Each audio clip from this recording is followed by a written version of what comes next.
This is a review of Domino's new Wrapzz. It's Wrapzz with two Z's at the end, like ZZ Top, I guess. So it just comes in a packet like that. It's £4. Yeah, oh, it just folds like that.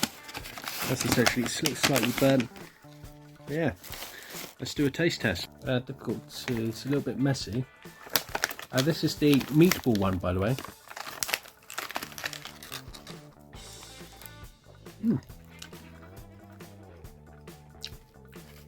Pretty good, actually. It's essentially just everything that you normally get in a pizza, but in a wrap. Basically, it's just been chucked all the filling stuff in there.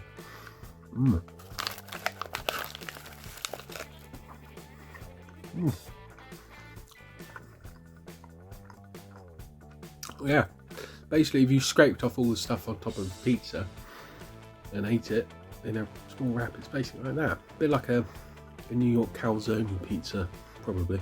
I would actually say it's a little bit, the wrap itself is a little bit too slim.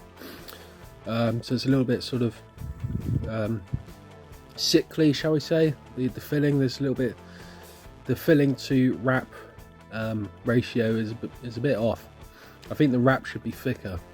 And yeah, it's a little bit like, bit too saucy, I guess you could say. But would I buy it again? Yes, I'll probably try another one. This is the meatball one, by the way.